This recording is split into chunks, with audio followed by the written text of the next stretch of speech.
మన ప్రభువును ప్రియరక్షకుడైనటువంటి యేసుక్రీస్తు వారి పరిశుద్ధ నామంలో మరి కూడి వచ్చినటువంటి ప్రతి ఒక్కరికి వందనములు. మరి దేవుడు అనుగ్రహించినటువంటి గొప్ప మహాకృపను బట్టి మనందరము దేవుని యొద్దకు కూడి ఉన్నాము. మరి ఈరోజు అంశమును దేవుడు మన ప్రార్థన వినాలి అని అంటే ఏం చేయాలో మనం ఈరోజు ఒకసారి ధ్యానిద్దాము. నిన్న మనం చెప్పుకున్నాము, దేవుని ఆత్మ మనం కలిగి ఉంటే కొన్ని ఆత్మలను మనం సేకరించగలము అని చెప్పి మనం నిన్న వాక్య భాగాన్ని ఒకసారి ధ్యానించాము. ఇప్పుడు దేవుని ఆత్మ మనలో ఉండాలి అని అంటే మనకు ముఖ్యంగా ప్రార్థన అనేది అవసరం. మరి ఆ ప్రార్థనను మనం ఎలా ప్రార్థించాలి, ఏ విధంగా ప్రార్థించాలి అనేటువంటిది ఒకసారి మనం వచనాల రూపంలో గమనిద్దాం. ఒకసారి కీర్తనలు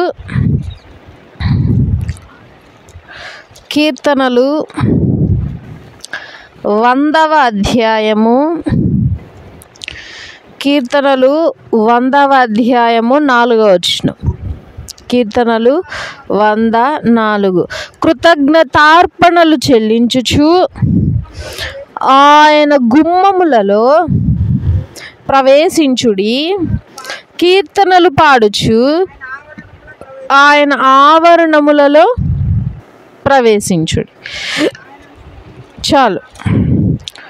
ఇక్కడ ఫస్ట్ మనము దేవుని యొక్క ఆవరణంలోనికి రావాలి అంటే ఫస్ట్ కృతజ్ఞతలు అర్పించాలి.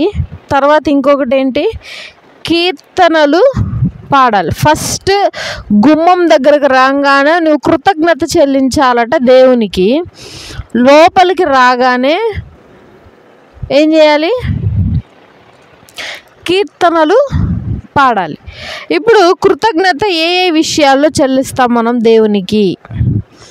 సపోజ్ ఇల్లు పని పెట్టుకున్నాం, ఇల్లు అయిపోయిన వెంటనే కృతజ్ఞత చెల్లిస్తాం. అదే ఆ పని జరగకపోతే చెల్లించం. ఎందుకు? పని జరగలేదు కాబట్టి. అదే మన జీవితంలో ఏదైనా అద్భుత కార్యం అందరికీ తెలిసేలా జరిగింది, అప్పుడు మనం ఏం చేస్తాం? అందరికీ తెలిసేలా గొప్పగా ఘనంగా ప్రార్థన పెట్టుకుంటాం. అదే జరగలేదు, అలాగే ఉంటాం. కానీ దేవుడు మన జీవితంలో చేసే ఆ ఒక కార్యమే కృతజ్ఞత అని అనుకుంటాం. కానీ మనం బ్రతికి ఉన్నామంటే దేవుని యొక్క కృప. మనకు మంచి ఆరోగ్యం ఉంది అని అంటే దేవుని యొక్క కృప. మనము కనీసం ఉంటున్నందుకు ఒక చిన్న ఇల్లైనా ఉంది అనేది దేవుని కృప. కనీసం మనం లోకంలో లేకుండా, పాపంలో లేకుండా దేవుని యందే బ్రతుకుతున్నాం అనేది కృప. ఇవన్నీ కృతజ్ఞతకు చెల్లించాల్సినటువంటి కారణాలు. కానీ మనం వీటికి చెల్లించకుండా మనం కోరుకునేటువంటి పెద్ద పెద్ద విషయాలు ఎక్కడ జరగకపోయినా సరే మనం కృతజ్ఞతలు చెల్లించం. కాబట్టి ఫస్ట్ నువ్వు ప్రార్థన చేసేటప్పుడు ఏం చేయాలి? కృతజ్ఞతలు చెల్లించాలి.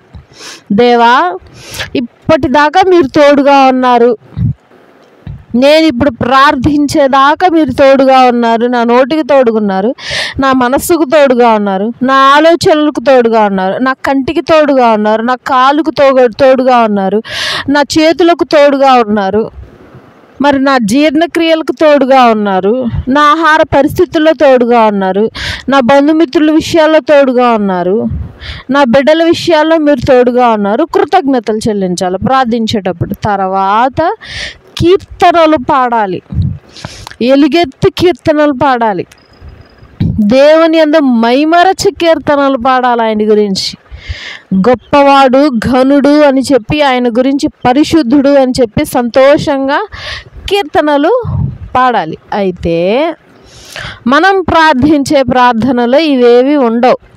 ఏముంటాయి? మనకు కావాల్సిన అవసరత మాత్రమే ఉంటుంది. మనలో ఉన్నటువంటి లోటుపాట్లు మాత్రమే ఉంటాయి. మనకు అవసరమైన ప్రతి ఒక్క విషయమే ఉంటుంది తప్పితే దేవునికి మనం ఎక్కడా కృతజ్ఞతలు చెల్లించట్లేదు. అందుకే కీర్తనాకారుడు అంటున్నాడు, మీరు కృతజ్ఞతలు చెల్లించాలి. ఎక్కడికి? దేవుని ఆవరణము గుమ్మము దగ్గరకు రాగానే మీరు కృతజ్ఞతలు చెల్లించాలి, వెలుపలకు రాగానే కీర్తనలు పాడాలి.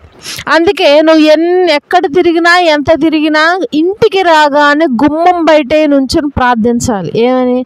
అయ్యా, నేను ఇప్పుడు బయటికి వెళ్ళి వచ్చాను, నా బండికి తోడుగా ఉన్నారు, నేను డ్రైవింగ్ చేసే విషయంలో తోడుగా ఉన్నారు, నాకు ఎటువంటి హాని కలగలేదు, రాకపోకల్లో తోడుగా ఉన్నారు, ఆరోగ్య విషయంలో తోడుగా ఉన్నారు, వాతావరణం విషయంలో తోడుగా ఉన్నారు, నా తలంపుల్లో తోడుగా ఉన్నారు, కాబట్టి నన్ను క్షేమంగా నువ్వు తీసుకొచ్చావు, కాబట్టి నీ కృతజ్ఞతలను ఫస్ట్ మనం ఇంటి బయటే గుమ్మానికి వెలుపలే ప్రార్థించాలి. తర్వాత గుమ్మంలోకి వచ్చాక మనం కీర్తనలు పాడుతూ దేవుని ఘనపరచాలి. మన ప్రార్థన ఆ విధంగా చేస్తే దేవుడు ఖచ్చితంగా అంగీకరిస్తాడు, వింటాడు. ఇంకా ఏ విధంగా చేయాలి ప్రార్థన? మత్తయి సువార్త 5వ అధ్యాయము, మత్తయి సువార్త 5వ అధ్యాయము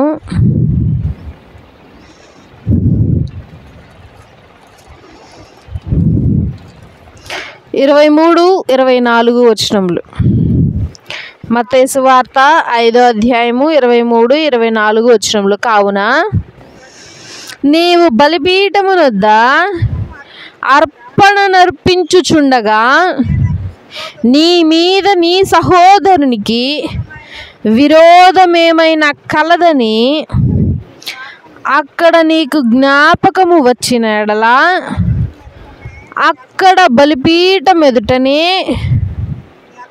నీ అర్పణను విడిచిపెట్టి మొదట వెళ్ళి నీ సహోదరునితో సమాధానపడుము, అటు తరువాత వచ్చి నీ అర్పణను అర్పింపుము.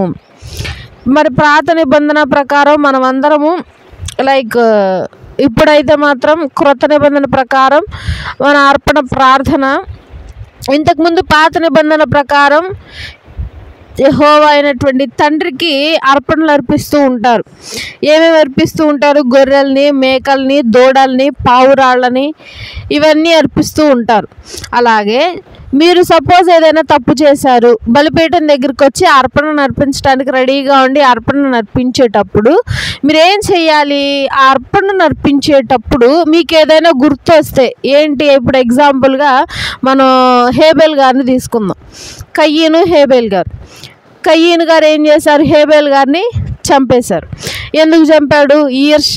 ఎందుకు? తమ్ముడిదే అర్పణ తీసుకున్నాడు దేవుడు, నా అర్పణ దేవుడు తీసుకోలేదు అని చెప్పి ఆ ఈర్షతో తమ్ముడిని చంపేశాడు. ఇప్పుడు హేబెల్ గారు ఒకవేళ అర్పణను అర్పిస్తూ ఉంటే తనకు ఖచ్చితంగా మనసులో వస్తుంది, ఎందుకు? హేబెల్ గారిని చంపేశారు అన్యాయంగా కాబట్టి. ఇప్పుడు సపోజ్ ఆ హేబెల్ గారికి అయ్యో నా తమ్ముడిని అనవసరంగా చంపేశానే అన్న మాట నీకు వస్తే ఫస్ట్ నువ్వేం చేయాలి? ఆ చేసిన తప్పుకు ప్రాయశ్చిత్తం నువ్వేదో ఒకటి చేసి తర్వాత వచ్చి నీ అర్పణను అంగీకరించాలి. అంటే ఇప్పుడు సపోజ్ మనకు ప్రార్థన చేసుకోవాలి. ఇప్పుడు ఎగ్జాంపుల్గా మనం ఏ విషయంలో ఏదైనా బాగా అవసరం ఉంది, డబ్బు విషయంలో అవసరం ఉంది, అయ్యా అని ప్రార్థన చేయడానికి రెడీగా మోకాళ్ళండ వేయబోతూ ఉన్నావు. ఇప్పుడు నువ్వేం చేయాలి? వెంటనే నీ మనసు నీకు చెప్తా ఉంటుంది, నువ్వు ఒకని ఎడల కోపం తెప్పించావు, నీ సహోదరుని ఎడల కోపంగా ఉన్నావని చెప్పి మాట మళ్ళీ ఇంకోసారి చదువుతూ చూడండి. మత్తయి సువార్త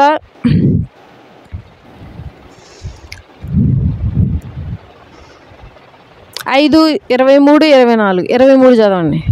మత్తయి సువార్త 5:23. కావున నీవు బలిపీఠమునొద్ద అర్పణను నర్పించుచుండగా నీ మీద నీ సహోదరునికి విరోధమేమైనా కలదని అక్కడ నీకు జ్ఞాపకము వచ్చిన ఎడల. చాలు. నువ్వు ప్రార్థన చేసేటప్పుడు నీ సహోదరునికి నీకు వైరం ఏదైనా కలిగితే, మీ ఇద్దరికి ఏదైనా గొడవలు వచ్చాయి, మీ చుట్టుపక్కల కానీ, మీ బంధుమిత్రుల్లో కానీ, మీ సహోదరుల్లో కానీ, ఏ విషయంలో అయినా ఇరుగు పొరుగు వారికి ఎప్పుడైనా సరే గొడవలు వస్తే ఆ గొడవ నువ్వేం చేయాలి? ఫస్ట్ తీర్చేసుకొని దాన్ని ఇంక వదిలేయాలి, కట్ చేసేయాలి. లేదు దాన్ని కట్ చేయకుండా దాన్ని వెంటబెట్టుకుంటే ఆ పాపం ఇంకా వెంటబడుతూనే ఉంటుంది. దేవుణ్ణి అర్పణను అంగీకరించడు, దేవుణ్ణి ప్రార్థనను అంగీకరించడు. కాబట్టి నువ్వు అలా చెయ్యాలి. చెయ్యకపోతే తర్వాత నువ్వు ఆ అర్పణను ఫస్ట్ అక్కడ స్టాప్ చేసి తర్వాత నువ్వు వెళ్ళి నీ సహోదరునితో సమాధానపడి తర్వాత ఏం చేయాలి? కింద వచ్చిన చూద్దాం 24. అక్కడ బలిపీఠమును ఎదుటనే నీ అర్పణను విడిచిపెట్టి మొదట వెళ్ళి నీ సహోదరునితో సమాధానపడుము, అటు తర్వాత వచ్చి నీ అర్పణను అర్పింపు. అంటే నువ్వు ప్రార్థించాలి అని అంటే, నువ్వేదైనా కార్యం దేవుని ఎడల చెయ్యాలి అని అంటే ఫస్ట్ నీ సహోదరుల ఎదుట నీకేదైనా వైరం ఉందేమో చూసుకో. అట్టి వైరాలు నువ్వు కలిగి ఉన్నావు అనుకో, ఒకవేళ వాళ్ళే నీ ఎడలు తప్పు చేశారు, వారిని క్షమించమని ప్రార్థించి, లేదు నువ్వే వారి ఎడలు తప్పు చేసావు, నువ్వు వెళ్ళి వారిని క్షమించమని అడగటం. సో సహోదరుని ఎడల ఏదైనా వైరం కలిగి ఉంటే మనం వాటిని వదిలేసి వాటిని సమాధానపరుచుకొని మనం అర్పించాల్సిన అర్పణలు దేవునికి అర్పించాలి. మన ప్రార్థనను దేవుడు ఏ విధంగా అంగీకరిస్తాడు అని అంటే, మొట్టమొదటి చూసాము కీర్తనల 104 ఏమని? కీర్తనలు పాడాలి. గుమ్మంలోని తన ఆవరణంలోకి రాగానే దేవుని యొక్క కీర్తనలు పాడాలి. దేవుని యొక్క గుమ్మం దగ్గరకు రాగానే మనము కృతజ్ఞతాస్తుతులు చెల్లించాలి. తర్వాత ఏ విధంగా ప్రార్థన చేస్తే దేవుడు ఆలకిస్తాడో చూద్దాం. యోవేలు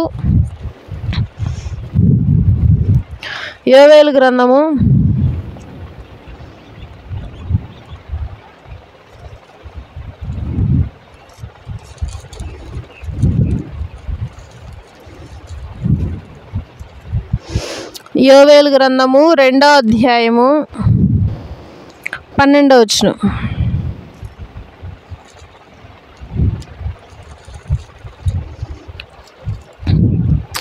యోవేలు 2వ అధ్యాయము 12వ వచనం.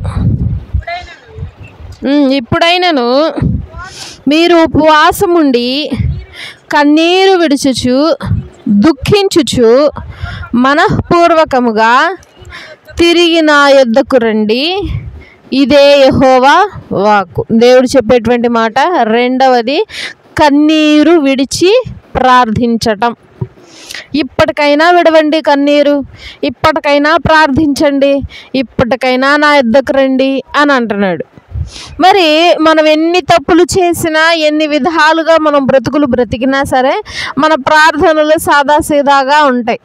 మనం ఎప్పుడు దేవుని ఎడల కన్నీరు కార్చినటువంటి ప్రార్థనలు మనం ఎప్పుడూ చేస్తూ ఉంటాం. కన్నీటి ప్రార్థన చాలా గొప్పది. బైబిల్లో ఉన్న చాలామంది వ్యక్తులు చేసినటువంటి ప్రార్థన కన్నీటి ప్రార్థనే. మరి ఇప్పుడు మనకు కన్నీళ్ళు రాలేదు, ఏం చేయాలి? అప్పుడు తెచ్చుకోవాలిగా కన్నీళ్ళు. అప్పుడు మనం కొన్ని సంఘాల్లో నేను డైరెక్ట్గా చూశాను అనమాట. ప్రార్థించే టయానికి ఏడ్ చేస్తారు, బోరు వంటి కన్నీళ్ళు వచ్చేస్తే ఆమెనంటారు, అయిపోతాయి ఏడుపు. అదే ఏడుపు. ఇప్పుడు బాధ అంటే ఎట్లా ఉండాలా? ఓ రోజు ఉంటుంది, ఒక గంట ఉంటుంది, 3-4 గంటలు ఉంటుంది బాధ అంటే. ఇప్పుడు నీకు సపోజ్ బాధే వస్తే ఆ పాస్టర్ గారు ఏడవండి, ఇంకా ఏడవండి, గట్టిగా ఏడవండి, పెద్దగా ఏడవండి అంటే ఆయన ఎంకరేజ్ చేస్తున్నాడు. వీళ్ళు ఏడుపుని ఇంకా అమ్మో అంటే పెద్దగా లేపుతున్నారు. ఇదేం ప్రార్థన అంటే? కన్నీరు కార్చమన్నాడు అని చెప్పి నువ్వు ఎట్టబడితే అట్ట కన్నీరు కారుస్తావా? వేషధారులారా నా యొద్ద నుండి తొలగిపోవుడి అని అంటున్నాడు దేవుడు. అందుకే కాబట్టి కన్నీటి ప్రార్థన ఏ విధంగా చెయ్యాలి? ఇప్పుడు సపోజ్ మనం పాపం చేసాం, ఇప్పుడు మనం పాపాన్ని ఒప్పుకోవాలి. ఇప్పుడు వెంటనే నువ్వు మోకరించి ప్రార్థిస్తూ, అయ్యా నువ్వు నా కొరకు సిలువలో మరణించావు, ఇంత రక్తాన్ని కార్చావు, ఇన్ని అవమానాలు పొందావు, ఇన్ని దెబ్బలు తిన్నావు, ఇదంతా నా మూలంగానే. కానీ నేనేమో తెలియని విధంలో ఎంత పాపం చేశాను, ఈ విధంగా అబద్ధాలు ఆడాను, ఈ విధంగా మాట్లాడానని చెప్పి నువ్వు మనస్ఫూర్తిగా మాట్లాడటం మొదలు పెడితే ఆటోమేటిక్గా నీకు కన్నీళ్ళు వస్తాయా రా? ఆటోమేటిక్గా ఖచ్చితంగా వస్తాయి. సో కన్నీటి ప్రార్థన మన జీవితాలకు ఎప్పుడైనా ముఖ్యం. ఇంకా ఏ విషయంలో కన్నీరు కార్చొచ్చు? రీసెంట్గా కాలిఫోర్నియాలో జరిగింది కదా అగ్ని ప్రమాదం, ఆ విషయంలో కన్నీరు కార్చొచ్చు. దేవుడు చూపించిన ఉగ్రత 24 గంటలు ఆ ఉగ్రత ఆ పట్టణం మీద ఉంది. ఆ 24 గంటల ఉగ్రతను దేవుడు తీసివేయాలని ఇతరుల కోసం కూడా మనము 24 గంటలు కన్నీటితో ప్రార్థనను చేయొచ్చు. కాబట్టి మన ప్రార్థన దేవుడు అంగీకరించాలి అంటే కన్నీటితో మన ప్రార్థనను కొనసాగించాలి. తర్వాత కీర్తనలు 126, కీర్తనల గ్రంథము 126 అధ్యాయము 5, 6 వచనాలు. కన్నీళ్లు విడుచుచు విత్తువారు సంతోషగానముతో పంట కోయుదురు. పిడికెడు విత్తనములు చేత పట్టుకొని ఏడ్చుచూ పోవు విత్తువాడు సంతోషగానము చేయుచు పనులు మోసుకొని వచ్చును. మనం ఏదైనా కష్టం వచ్చినా బాధ వచ్చినా మనం ఫస్ట్ మన ఏడుపు మన బాధని మొదట ఎదుటి వాళ్ళకి మనకి ఇష్టమైన వాళ్ళకి చూపిస్తూ ఉంటాం మనం బాధపడుతున్నాము అని చెప్పి. కానీ వాళ్ళు ఏం చేయగలరు? కావాలి అనుకుంటే ఓదారుస్తారు తప్పితే వాళ్ళు ఏమీ చేయలేరు. లేదు అని అంటే మహా అయితే బాధను తీర్చగలరు. మరలా బాధ వచ్చిందిగా, రాకుండా ఉండదు. మరి నీ బాధను నీ కన్నీటిని ఎవరి దగ్గర చూపించాలి? వచ్చిన వెంటనే మోకాళ్ళు దండేసి దేవునికి చూపించు నీ బాధ. నీకెంత కన్నీరు వస్తుందో దేవుని సన్నిధిలో కుమ్మరించు అంత కన్నీరుని. నీ బాధనంతా దేవునికి చెప్పు. దేవుడు ఏం చేస్తాడంట? తర్వాత సంతోషం అనే పంట కోస్తావంట తర్వాత. అందుకే దేవుడు ధన్యతల్లో అంటాడు, దుఃఖపడువారు ధన్యులు, వారు ఓదార్చబడుదురు. తర్వాత ఇర్మియా గ్రంథము 8:21, ఇర్మియా గ్రంథము 8వ అధ్యాయము 21వ వచనము.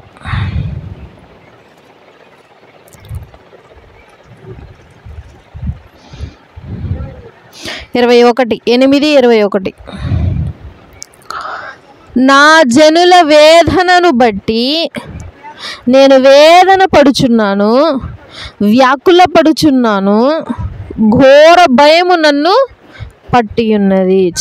చాలు. మన బాధ ఆయనకు వేదనకరంగా ఉందంట.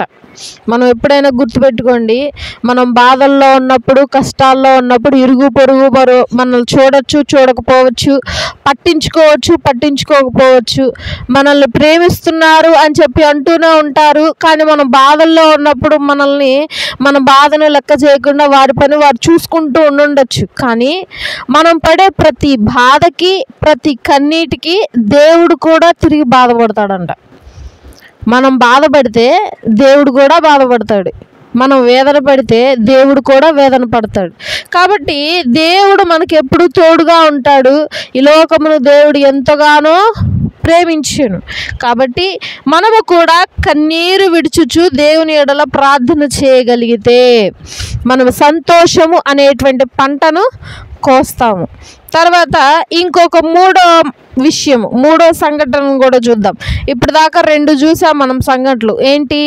ఒకటి, ఆయనకు కృతజ్ఞతలు చెల్లిస్తూ ప్రార్థించాలి, కీర్తనలు పాడాలి. రెండవది, కన్నీరు విడుచుచు ప్రార్థన చేయాలి. మూడవది చూద్దాం అంశము ఎఫెసీ 6:8.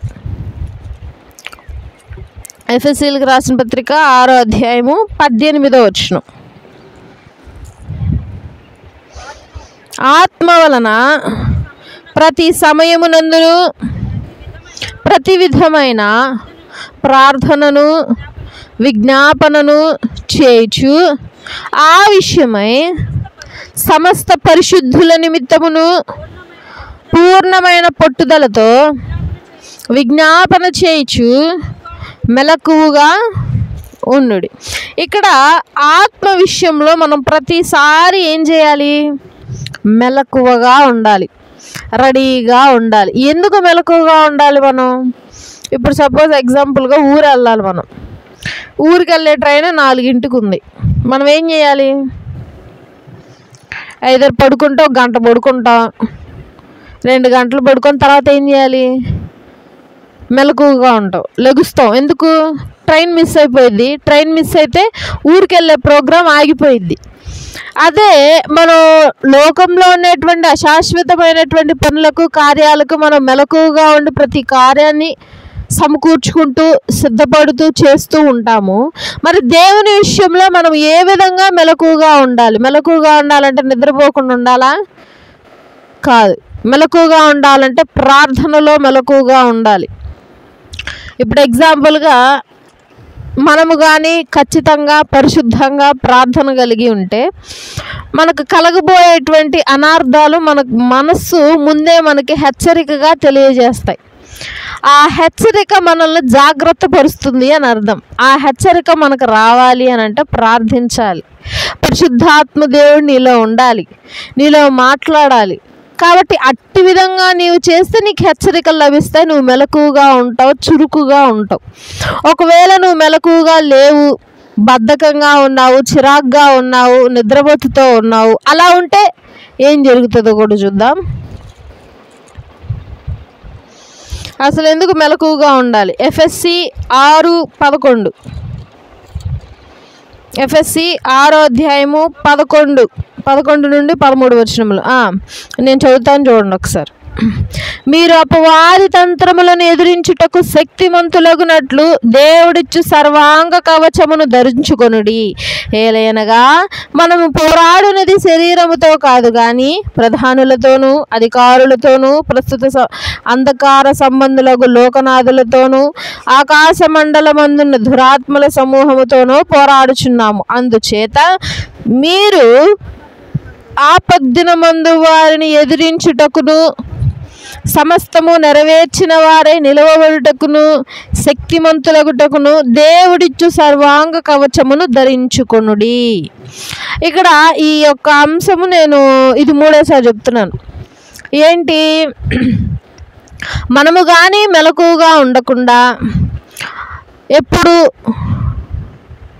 ఒకే రీతిలో ఒకే విధంగా అలా మన జీవితాన్ని సాగించుకుంటూ ఉంటే, చురుకుదనం లేకుండా, ఒక మనుష్యుడు లైక్ ఒక వ్యక్తి అగ్ని బాణములు చేత పట్టుకొని రెడీగా ఉంటాడని బైబిల్ చెప్తుంది.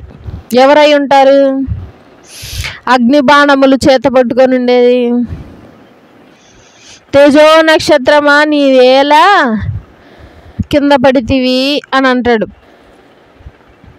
సాతాను మనం మెలకుగా లేకపోయినా, చురుకుదనం లేకపోయినా, ప్రార్థనలో లేకపోయినా, ఆత్మీయంలో లేకపోయినా సాతాను అగ్ని బాణములు పట్టుకొని రెడీగా ఉండి మన మీదకు విసురుతూ ఉంటాడు. అయ్యే శ్రమలు, కష్టాలు, అనారోగ్యము, నిందలు, బాధలు, వేదనలు అవే అంటారు. అందుకే దేవుడు మనకు సర్వాంగ కవచాన్ని ఇచ్చాడు. ఏంటా సర్వాంగ కవచం?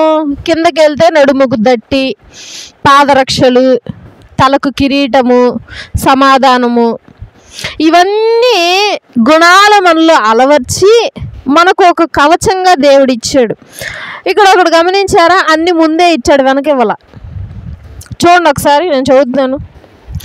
అందుచేత మీరు 13 నుండి అందుచేత మీరు ఆపద్దినమందు వారిని ఎదిరించుటకు కిందకి 14వ వచనం నుండి ఎలాగనగా మీ నడుమునకు సత్యమును దట్టి కట్టుకొని నీతియను మయమరుపు తొడుగుకొని పాదములకు సమాధాన సువార్తమానమైన సిద్ధ మనసును జోడు తొడుగుకొని నిలువబడుడి. ఇవన్నీయుగాక విశ్వాసమును డాలు పట్టుకొనిడి.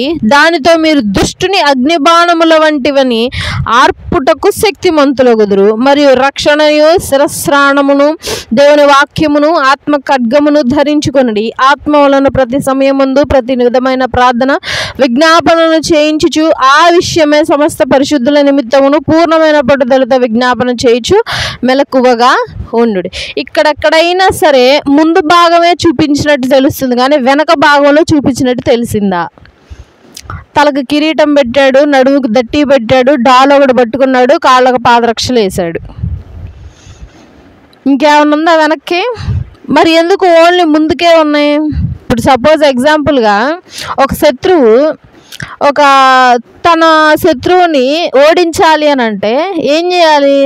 వాడు కనిపెడతాడు ఎక్కడో చోట పొదల్లో ఉండి బాణం పట్టుకొని. ఇప్పుడు నువ్వు ఓన్లీ ముందే గుచ్చుతాడా వాడు బాణం వేసి? నువ్వు వెనక్కి తిరిగినా గుచ్చుతాడు, నువ్వు ఎడు తిరిగినా బాణం మాత్రం గుచ్చుకోవాలి, నీ ప్రాణం పోవాలనేగా శత్రువు టార్గెట్. మరెందుకు ఓన్లీ మనకి ఎదురే ఉన్నాయి కవచాలు అని అంటే, యుద్ధ రంగంలో ఒక నియమం ఏంటి అని అంటే, ఇలా ముందు నుంచొని చూపిస్తే శత్రువునికి మేము పోరాడగలుగుతాము, ముందుకెళ్తాము అని అర్థం. అదే వెనక్కి తిరిగి వెన్ను చూపిస్తే మేము పోరాడలేము అని అర్థం అంట. అంటే వెన్ను చూపిస్తే ఏంటి? మేము పోరాడలేము, మేము భయపడుతున్నాము, మేము ఇంక అలసిపోయాము, మా వల్ల కాదు అని చెప్పి అర్థం. కాబట్టి దేవుడు మనల్ని ఎప్పుడు వెన్ను చూపించే విధంగా మనలను చేయలేదు. సాతానుకు మనం వెన్ను చూపించాల్సినంత అవసరం లేదు. మనం ఎప్పుడు రూఢీగా ఎదురు చూపిస్తూ నుంచోవాలి దిట్టంగా ఆ సర్వాంగ కవచమును ధరించుకొని. సో నీవు ప్రార్థన ఈ సర్వాంగ కవచములను ధరించుకొని ప్రార్థిస్తూ మెలకుగా ఉంటే, ఇక్కడ ఉంది కదా చివరిలో 17వ వచనంలో, మరియు రక్షణ స్రావమును దేవుని వాక్యమును ఖడ్గమును ధరించుకొనుడి. పైనుంది 16వ వచనంలో చూడండి, ఇవన్నీగాక విశ్వాసమును డాలు పట్టుకొనుడి, దానితో మీరు దుష్టుని అగ్ని బాణముల వంటిని ఆర్పుటకు శక్తివంతులగుదురు. కాబట్టి సాతాను అగ్నిబాణములు కుమ్మరిస్తూ ఉంటే, ఆ కుమ్మరిస్తూ ఉండేదానికి మనం చెయ్యడ్డు పెడితే చెయ్యి కాలుతుంది, తలడ్డు పెడితే తల కాలుతుంది, ఇంకేదైనా గొడ్డ పెడితే గొడ్డడ్డు కాలిద్ది. మరి ఏం పెట్టాలంట? సత్యము అనే డాలు ఇట్లా అడ్డు పెట్టాలంట. డాలు పెడితే ఏమవుతుంది? ఏ బాణం తగిలినా, ఏ గుండు తగిలినా కింద పడిపోయిద్ది. డాలుకి తగిలి శరీరానికి ఏ హాని జరగదు. కాబట్టి శత్రువు యొక్క అగ్ని బాణముల నుండి మనల్ని మనం రక్షించుకోవాలి అని అంటే మనకు సర్వాంగ కవచము ఉండాలి. ఆ సర్వాంగ కవచమును నీవు ధరించుకొని మెలకువగా ఉండిన ఎడల సాతాను వేసే ప్రతి ఎత్తుకు మనము ధైర్యంగా నిలబడగలం. లేదు అని అంటే ప్రతి దానికి మనం కృంగిపోతాము, ప్రతి బాధకి నిరాశపడతాము, ప్రతి సమస్యకి ఆలోచిస్తూ కృంగిపోతూనే ఉంటాము. కాబట్టి దేవుడిచ్చే సర్వాంగ కవచం మనము ఖచ్చితంగా ధరించుకోవాలి. ఆల్రెడీ మనకున్నాయి, కానీ వాటిని మనం వెలుగులోకి తెచ్చుకోవాలి.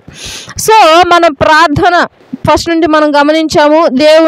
దేవుడు మన ప్రార్థనను అంగీకరించాలి అంటే, వినాలి అని అంటే మనం ఏం చేయాలి? ఫస్ట్ నుండి దేవుని ఆవరణం గుమ్మంలోకి రాగానే ఏం చేయాలి? కృతజ్ఞతలు చెల్లించాలి, థ్యాంక్స్ చెప్పాలి ఆయనకి. లోపలికి రాగానే కీర్తనలు పాడాలి. తర్వాత ఏమని ప్రార్థించాలి? ఏ విధంగా ప్రార్థించాలి? కన్నీటి ప్రార్థనని ప్రార్థించాలి, కన్నీరు విడవాలి. నీ పాపాల కొరకు కన్నీరు విడవాలి, నీ యొక్క కుటుంబీకుల పాపాల కొరకు కన్నీరు విడవాలి. చుట్టుపక్కల దేశాలు ఎవరికైనా అగ్ని ప్రమాదాలు, ఇలా ప్రకృతి వైపరీత్యాలు జరిగినప్పుడు నువ్వు వారి కోసం కన్నీరు విడిచి ప్రార్థన చేయాలి. తర్వాత మూడవది, సర్వాంగ కవచమును నీవు ధరించుకోవాలి, మెలకువగా ఉండి ప్రార్థించాలి.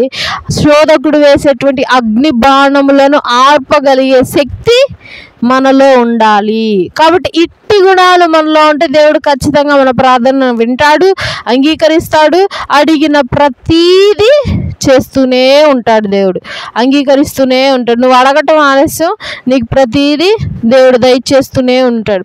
అందుకే దేవుడు అంటున్నాడు, అడుగుడి మీకు ఇవ్వబడును, తట్టుడి మీకు తెరవబడును, వెదకుడి మీకు దొరుకును అని అంటున్నాడు. కాబట్టి ఇట్టి విధంగా ఇక నుండి ప్రార్థన చేయాలని, మీ ప్రార్థనలో ఏవైనా లోపాలు ఉంటే వీటిని విని, వీటిని గ్రహించి, వీటి మూలంగా మీ యొక్క ప్రార్థనలను సరిచూసుకోవాలని మనం చేస్తూ చిన్న మాటలు మన వినికిడిలో దేవుడు దీవించి ఆశీర్వదించి మనలను బలపరచునుగాక. ఆమేన్. అందరి తల నుంచి కనుమూసుకున్నట్లయితే ఆఖరి ప్రార్థన ఆశీర్వాదంతో స్వగృహాలకు వెళదాం. పరిశుద్ధుడు పరిశుద్ధుడు పరిశుద్ధుడు అన్న ప్రధాన దూతలతోనూ మానవ కోటి సమూహములతోనూ పొగడబడినటువంటి తండ్రి, నీకు వందనములు, స్తుతులు, స్తోత్రములు ప్రభువా. నిన్నటి వరకు మిరకల కాపుదల భద్రపరిచి మా జీవితంలో ఇంకొక రోజును గ్రహించారు. వందనములు. ఎంతో మంది రోజు చూడలేక నశించిపోతుండగా మీరు మమ్మల్ని లాగు చేయకుండా మమ్మల్ని ఇప్పటికే సజీవ లెక్కలో ఉంచారు. వందనములు ప్రభువా. అయ్యా ఈ రోజు జరిగినటువంటి పరిచర్లు ఆది నుండి అంతవరకు అధ్యక్షత వహించారు. వందనములు నా తండ్రి. స్తుతులు ప్రభువా నీకు. అయ్యా నా తండ్రి, మేము ఈరోజు తెలుసుకున్నటువంటి తండ్రి ప్రభువా ప్రార్థించే విధానమును బట్టి వందనములు. అయ్యా అట్టి విధంగా మా యొక్క ప్రార్థన నుండి కృపను అనుగ్రహించండి. నీ యొక్క కృతజ్ఞతాస్తుతులు చెల్లిస్తూ తండ్రి ప్రార్థనలో మేము అడుగుపెట్టే విధంగా మాకు సహాయం చేయండి. అయ్యా తండ్రి, ప్రతి విషయంలో మేము మీ కృతజ్ఞతలు చెల్లించాలి. కానీ కృతజ్ఞతలు చెల్లించకుండా తండ్రి ప్రభువా అయ్యా ఈ విషయం కావాలి, ఈ లోపం ఉంది, ఈ లోటు ఉంది అని చెప్పి తండ్రి ప్రభువా మాలో ఉన్నటువంటి సమస్యలనే మేము చెప్తూ ఉన్నాం. అట్టి విధంగా కాకుండా కృతజ్ఞత తండ్రి ప్రభు కృతజ్ఞతాస్తుతులు చెల్లించే వారంగా మా బ్రతుకులను మార్చండి. ప్రార్థనా విధానాలు మార్చండి. ప్రార్థించే విధానము మార్చండి నా తండ్రి. అయా శోధకుడు వేసేటువంటి అగ్ని బాణములకు తండ్రి ప్రభు మేమందరం చురుకుగా మెలకుగా ఉండి అయా ప్రార్థనలో ఐక్యత కలిగి సర్వాంగ కవచమును ధరించుకొని ఎదిరించి ఆ యొక్క బాణములు ఆర్పేటువంటి శక్తిని మా యొక్క ప్రతి ఒక్కరికి అనుగ్రహించండి తండ్రి. స్తోత్రములు ప్రభువా. మరలా నీ చిత్తమేతో వచ్చే శనివారం ఉపవాస ప్రార్థనలు మేమందరం సమకూడి స్తుతించి గణపరిచే భాగ్యం అనుగ్రహించండి. అయ్యా నా ప్రభు యొక్క కూడికను ముగించుకుని సండే స్కూల్కి వెళ్ళబోచుండగా రాకపోకలు మీరు తోడుగా ఉండండి. ఈరోజు సండే స్కూల్ పరిచయలో తోడుగా ఉన్నారు. వందనములు. రాకపోకలు తోడుగా ఉన్నారు. వందనములు. అయ్యా నా తండ్రి, ఆరోగ్య విషయంలో, ఆహార విషయంలో తండ్రి, వాతావరణ విషయంలో తోడుగా ఉన్నారు. వందనములు. నీకే తండ్రి స్తోత్రములు. అయ్యా తండ్రి యొక్క చర్చిని ఆశీర్వదించండి, అభివృద్ధి పరచండి. సంఘంలో ఉన్నటువంటి ప్రతి ఒక్కరిని మీరు జ్ఞాపకం చేసుకోండి. అయ్యా వారికి కావాల్సిన ప్రతి ఒక్క అవసరత మీ యొక్క నామంలో తీర్చండి. అయ్యా తండ్రి, స్వగృహాలు కట్టుకునే విషయంలో తండ్రి ప్రభు ఆగిపోయి ఉన్నారు. ఆ గృహాల్లో మీరు తోడుగా ఉండి సహాయం చేయండి. కావాల్సినటువంటి ధనాన్ని అనుగ్రహించండి. కావాల్సిన మెటీరియల్ని అనుగ్రహించండి. అయ్యా నా తండ్రి, ఆ గృహాన్ని కట్టుకుని తండ్రి వారి గృహంలోకి వెళ్ళి తండ్రి నేను గొప్పగాను స్తుతించి కీర్తించే కృపను వారికి అనుగ్రహించమని, నీ యొక్క నామములు ప్రతి ఒక్క అవసరతను ఇక్కడ ఉన్న వారికి అనుగ్రహించమని నా ప్రియుడు నా ప్రియ రక్షకుడైనటువంటి యేసుక్రీస్తు వారి పరిశుద్ధ నామములో ప్రార్థించి స్తుతించి బ్రతిమాలుకుంటూ పొంది ఉన్నాము తండ్రి. ఆమేన్. మన తండ్రి దేవుని ప్రేమ కుమారుడైన యేసుక్రీస్తు ప్రభువు కృపయు పరిశుద్ధాత్మ అన్యోన్య సహవాసము మనందరికీ ఎల్లప్పుడూ తోడేండి నడిపించునుగాక. ఆమేన్. అందరికీ వందనాలు.